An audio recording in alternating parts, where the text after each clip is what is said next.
Hey guys, welcome to yet another Power Rangers video. Now, in the weeks leading up to Power Rangers reboot that actually comes out this Friday, I already did a review for the Mighty Morphin Power Rangers the movie. Now today I'm going to be doing my review for Turbo, a Power Rangers movie.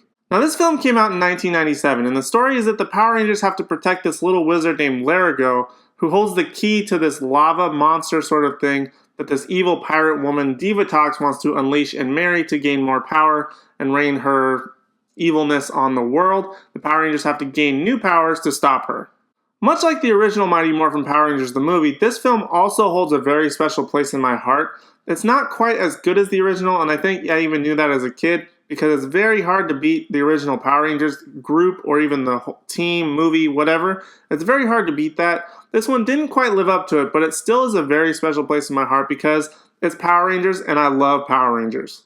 I think one of the biggest hurdles that this movie had to overcome was definitely the fact that this was the start of a brand new series. It was the start of the brand new Turbo series. It was coming off the back of the Zeo series. So a lot of the powers, abilities, things that we were seeing for the first time in the movie, not necessarily on the show. So they didn't really have a whole lot of rapport or a whole lot of background information that we actually knew. We sort of had to learn it in the movie and then just had to take that same information on with us into the show. Yes, it did still have a lot of the same characters from Zeo because they were transitioning from Zeo to Turbo, but it just felt a little bit off in a way. I don't know what exactly it was. There is a slight scene where Catherine uses her Zeo powers when she's falling off of a waterfall. It's like super fast. That's the only indication you would have that this was a transition movie. Other than that, you had no idea they were transitioning from one set of powers to a new set of powers. I think that was a bit tough for a lot of audiences, especially those unfamiliar with a lot of the Power Rangers sort of workings and changing of powers, things like that. So I think that's maybe why it had such a low rating and overall didn't come across quite as well as the original.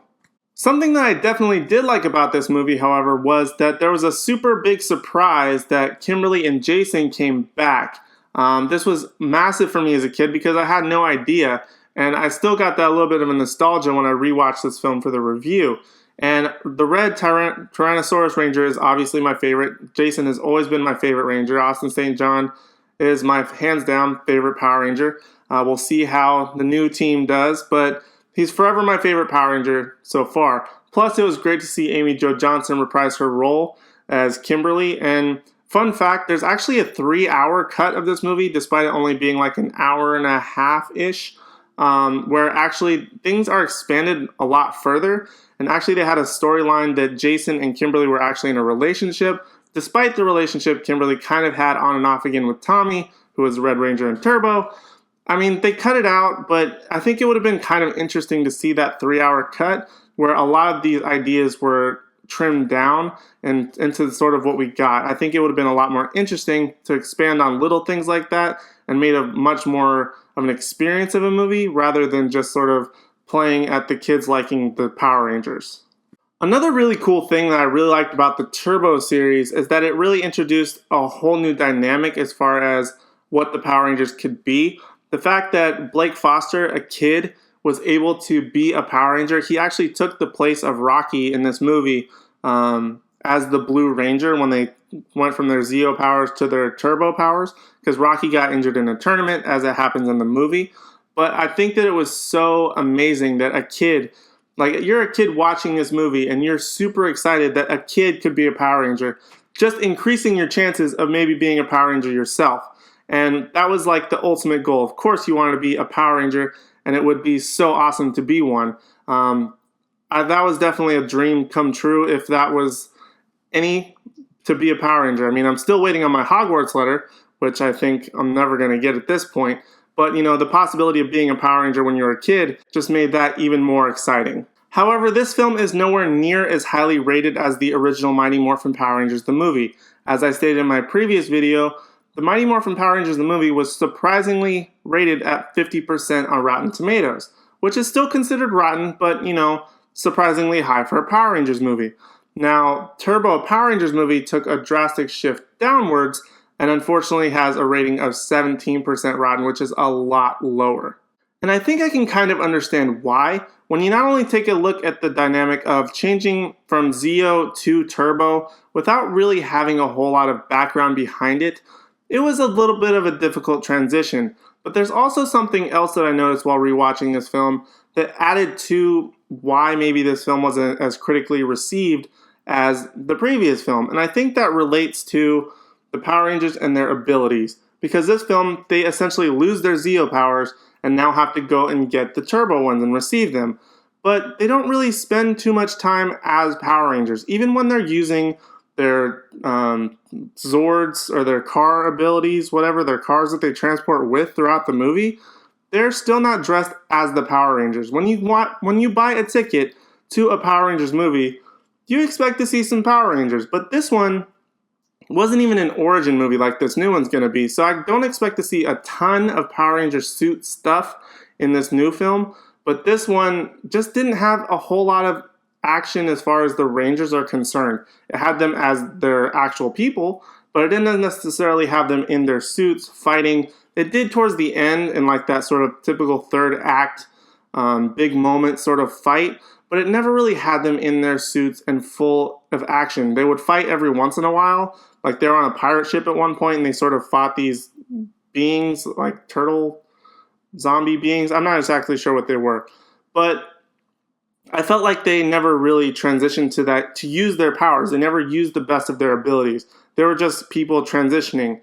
And I don't think that's what you want in a movie. You want to see the bigger, better action, the bigger stunts, the better suits, everything like the original movie had with the upgraded suits. Yes, it takes place in a different sort of timeline as what the show had, but these ones they could have at least upgraded and spent more time with the suits or bigger action or bigger stunts. And they just didn't do that. They did more of a character study and focus on the characters themselves and what they were going through as people versus what the Power Rangers would be going through.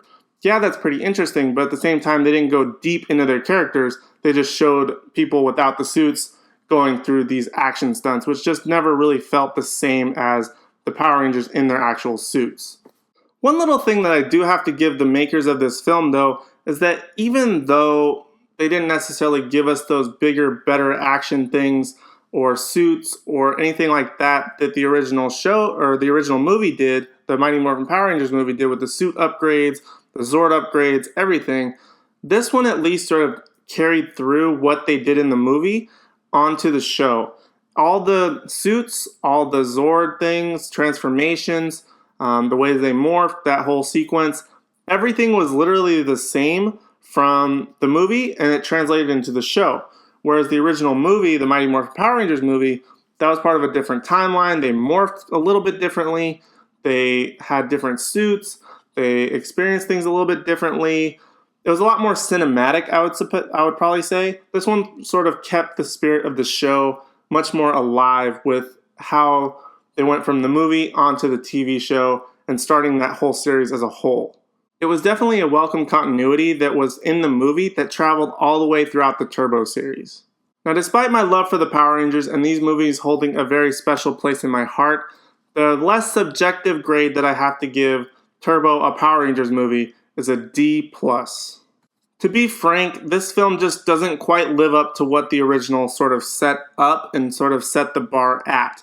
Yes, it was bold for them to have a movie that transitioned into the TV show, and to do a little bit more of a character study without any character development in a way.